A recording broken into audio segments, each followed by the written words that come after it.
Hello friends and welcome to लर्नी जी।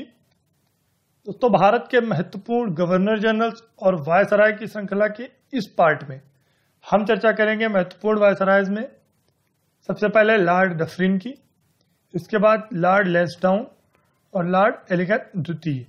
इन तीन महत्वपूर्ण टॉपिक्स पे आज हम चर्चा करेंगे। और इसके पहले हमने जितनी भी भारत के महत्वपूर्ण गवर्नर जनरल्स और वायसराय की श्रृंखला में जितने भी टॉपिक्स कंप्लीट किए हैं उन सबकी लिंक आप इस वीडियो के डिस्क्रिप्शन में जाकर प्राप्त कर सकते हैं। और वहां से आप पिछले वीडियो अगर आपने नहीं देखे हैं भारत के वायसरायज और गवर्नर जनरल्स की श्रृंखला के आपने मिस किए हैं तो वहां से जाकर देख सकते हैं।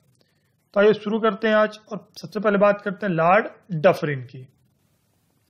लॉर्ड डफरिन का जो कार्यकाल रहा वो 1884 से लेकर 1888 ईस्वी तक रहा। तो कुल कार्यकाल 1884 से 88 तक था। कार्यकाल की जो प्रमुख महत्वपूर्ण बातें थी उन पे चर्चा करते हैं। मुख्य यह था कि जो तृतीय आंग्ल बर्मा युद्ध हुआ वो इसी के कार्यकाल में हुआ। इसमें अंग्रेजों की जीत हुई और जो बर्मा था वह अंग्रेजी राज्य में मिला लिया गया। तो जो इसके कार्यकाल की सबसे प्रमुख बात यह थी कि तृतीय आंग्ल बर्मा युद्ध जो कि 1885 से 1888 तक चला वो लॉर्ड डफरिन के कार्यकाल में हुआ। और इसका जो नतीजा आया, जो परिणाम सामने आया वो ये आया कि इसमें अंग्रेजी जो साम्राज्य था उसका विजय हुई वो, और बर्मा हारने के बाद अंग्रेजी राज्य में मिल गया। साथ ही साथ 1885, 86, 87 में जो महत्वपूर्ण कार्य हुए वो ये हुए कि 1885 में बंगाल में, 1886 में अवध में और 1887 ईस्वी में पंजाब में टेनेंसी एक्ट पारित हुआ। टेनेंसी एक्ट पारित जो हुआ उसमें महत्वपूर्ण क्या था कि इसमें यह निर्णय लिया गया था कि जमींदार अपनी इच्छा अनुसार किसानों की जमीन नहीं छीन सकते हैं। जो किसानों पर अत्याचार हो रहे थे, जो जमींदार थे वो अपनी इच्छा के अनुसार किसानों को जमीन प्रोवाइड करते थे और उनसे वापस भी छीन लेते थे। तो इस एक्ट में जो कि 85 में बंगाल में, 86 में अवध में और 87 में पंजाब में पारित हुआ, उसमें यह निर्णय लिया गया कि जो किसान थे उनकी जमीनें जमींदारों के द्वारा अपनी इच्छा के अनुसार नहीं छीनी जा सकती हैं। और यह एक टेनेंसी एक्ट कहलाया। तो महत्वपूर्ण सवाल जो बनेगा यहाँ से वो ये है कि टेनेंसी एक्ट कब पारित हुआ, बंगाल में कब पारित हुआ, या अवध में कब पारित हुआ, या पंजाब में कब पारित हुआ, और किसके कार्यकाल में पारित हुआ, या फिर टेनेंसी एक्ट का संबंध किससे है। इसके बाद बात करते हैं 13 फरवरी 1885 में। 13 फरवरी 1885 में डफरिन के कार्यकाल में ब्रिटेन की महारानी भारत आई। तो ये जो ब्रिटेन की महारानी का भारत आगमन हुआ 1885 में वो भी डफरिन के कार्यकाल में हुआ। डफरिन ने समाज सुधार के लिए एक अन्य महत्वपूर्ण कदम उठाया जिसमें 1885 ईस्वी में लेडी डफरिन फंड नामक एक फंड की स्थापना की गई। कौन सा फंड था? Lady Dufferin fund. जो लेडी डफरिन फंड स्थापित किया गया, इसका जो मुख्य उद्देश्य था लेडी डफरिन फंड का वो ये था कि जो महिलाएं थीं उनकी रक्षा के लिए यह फंड बनाया गया था, जो कि 1885 में बना था।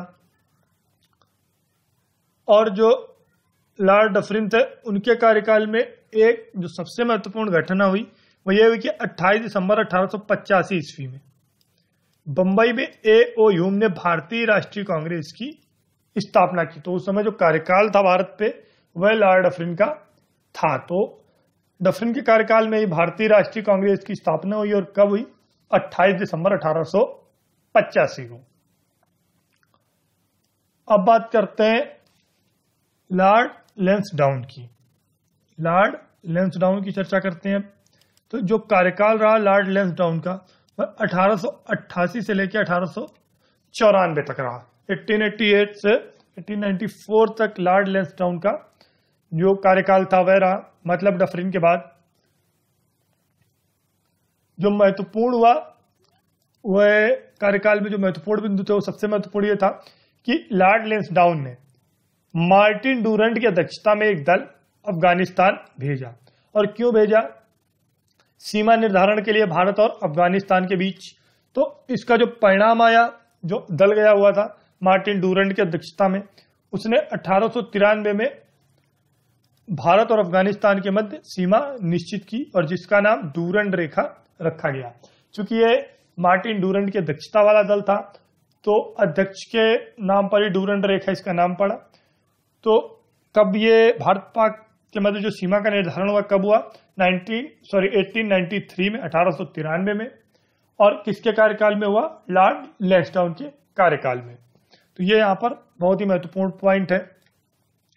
इसके बाद 1891 ईस्वी में द्वितीय फैक्ट्री एक्ट पारित किया गया और जो द्वितीय फैक्ट्री एक्ट था ये महिलाओं से संबंधित महत्वपूर्ण कदम था, जिसमें महिलाओं को 11 घंटे से अधिक काम पर रोक लगा दी गई और साप्ताहिक छुट्टी की व्यवस्था की गई। मतलब एक जो लिमिटेड टाइम पीरियड था वो निर्धारित किया गया कि मैक्सिमम जो है वो 18 घंटे महिलाएं कार्य करेंगी और जो वीकली ऑफ है, साप्ताहिक छुट्टी महिलाओं के लिए, उनकी भी व्यवस्था की गई। तो ये जो द्वितीय फैक्ट्री एक्ट था ये मुख्य रूप से महिलाओं के हितों के लिए पारित हुआ, जो कि लॉर्ड लैंसडाउन के कार्यकाल में ही पारित हुआ, जो कि 1891 में पारित हुआ। और जो प्रथम फैक्ट्री एक्ट था उसकी चर्चा हमने पिछले वीडियोस में की थी अपने, जो कि बाल श्रम से संबंधित था। 1891 ईस्वी के मणिपुर विद्रोह को लॉर्ड लैंसडाउन ने सफलतापूर्वक शांत किया। जो 1891 में मणिपुर विद्रोह हुआ वह लॉर्ड लैंसडाउन ने अपने कार्यकाल में उसको सफलतापूर्वक उसका दमन किया। और लॉर्ड लैंसडाउन के कार्यकाल में ही जो सवाल पूछा जाता है अक्सर कि गणपति उत्सव की घोषणा किसके द्वारा की गई, तो 1893 में तिलक ने, बाल गंगाधर तिलक ने गणपति उत्सव की घोषणा की, जो कि लॉर्ड लैंसडाउन के कार्यकाल में की गई। अब बात करते हैं इसके बाद लॉर्ड लैंसडाउन के बाद जो कार्यकाल रहा वह लॉर्ड एलिगन द्वितीय का रहा। लॉर्ड एलिगन द्वितीय जिनका कार्यकाल 94 से 1899 ईस्वी तक रहा। 1894 से 1899 ईस्वी तक लॉर्ड एलिगन द्वितीय का कार्यकाल रहा। कार्यकाल की जो प्रमुख विशेषताएं रही उसमें यह था कि इसके कार्यकाल में, लॉर्ड एलिगन द्वितीय के कार्यकाल में बिहार, पंजाब, उत्तर प्रदेश और मध्य प्रदेश में भीषण अकाल पड़ा।